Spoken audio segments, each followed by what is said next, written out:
I'm glad some of us mentioned this MH17 airplane with 298 souls on board.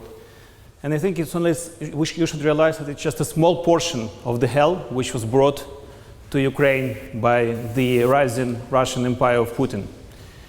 Exactly 1 year ago, 100 people died in the freezing streets of Kiev trying to defend their right to choose the destiny of the country. They died because of the orders of the crazy local dictator Yanukovych, who was controlled by Putin. During the last year, more than 5,000 people officially died in the east of Ukraine. But actually, many of us believe that the factual death toll is well in the 5-digit territory. One of them is my relative, who went missing half a year ago in the streets of Donetsk. And now, when his wife and his 3 daughters live in Kiev, when they hear this word empire and when they hear the name of Putin, they are thinking that this thing is not just an academic exercise, what we are doing right here. It's about real lives and real deaths in the real world. It's something which we should remember when we talk about this. And it's very important to understand that this is what happens when one cynical and ruthless person who feels he is an empire wants to reverse history and build an empire in the 21st century, an empire from Eastern Europe all the way to the Atlantic Ocean. And I just want to take a look at this from the political point of view, from the military point of view, and from the economic point of view. First, military. So what we see now, we see that around Russia, we have a ring of armed conflicts with Russia involved in each of the conflicts. South Ossetia, Abkhazia, Transnistria, Donbass, Osh, Nagorno-Karabakh. And we see a ring of military bases throughout this territory. So Putin looks at the world with the eyes of the Roman empires. Divide, rule, and break any signs of resistance if you find any, and put garrisons to control the territory. He has military bases in 10 countries outside of Russia, some of them hundreds of kilometers away of Russian border. Tiraspol in Moldova, Sevastopol in Ukraine, Dushanbe in Tajikistan, and on and on and on. So this man believes he can expand his rule with ruthless power in the 21st century, later if possible. From the political point of view, this strategy is very clear. With his influence and with his money, he tries to put loyal regimes all over the place. Once again, money, election specialists, propaganda experts, election fraud, all of that is used to put loyal regimes in place. And if something goes wrong, like it was in Georgia with the Saakashvili government or with pro-Western governments in Ukraine, then everything is used to get rid of those governments. And it's much closer than you might think. Think about Gerhard Schröder of Germany, or think about the French National Front of Marine Le Pen, who made a lot of noise here on this floor several weeks ago.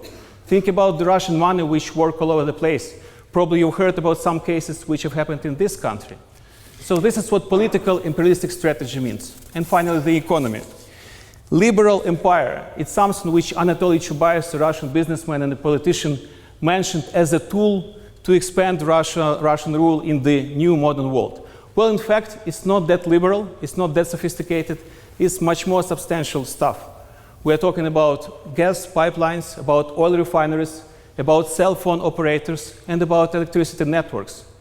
So those are the essential sectors of the economies of many countries in the regions which are controlled by the Russians in many different ways, with state loans, through offshores, through joint ventures. And the idea is very simple, to control the key sectors of the economy to make sure that not proper economic reforms are done in those territories.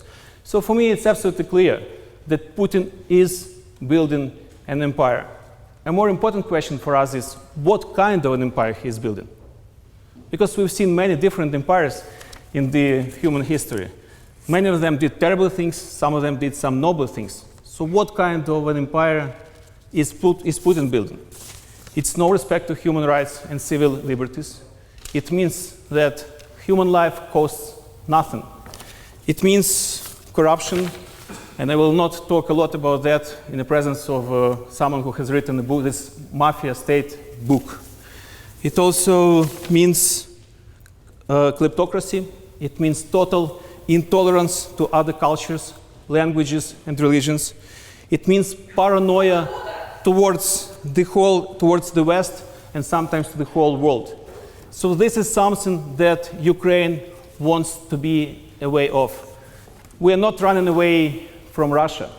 We are not running away from the Russian culture of Tolstoy and Dostoevsky. We are not running away from the Russian language. My wife speaks Russian to her mother. The Ukrainian President Poroshenko, who was mentioned, speaks Russian to his wife and to his kids. We are not running away from that.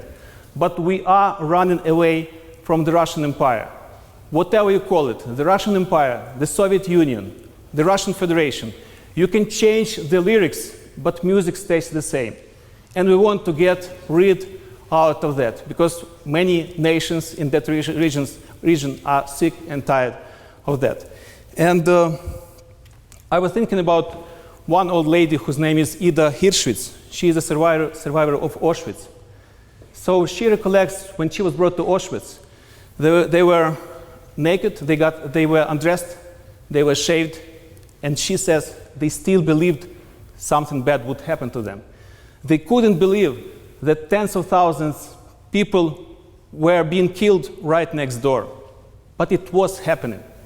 So when some of us don't believe that in the 21st century someone can try to rebuild an empire or to build an empire, it is happening. So I really believe that we cannot be cynical about that. And I think if someone annexes territories, if someone sends regular troops or mercenaries that later kill shut down airplanes or do some other terrible things, it's disgusting and it's not acceptable.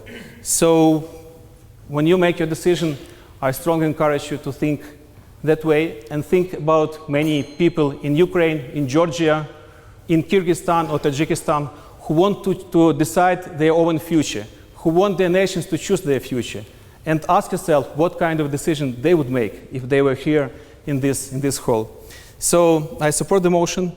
I encourage all of you to be with this motion. And I strongly believe that such an empire should be stopped.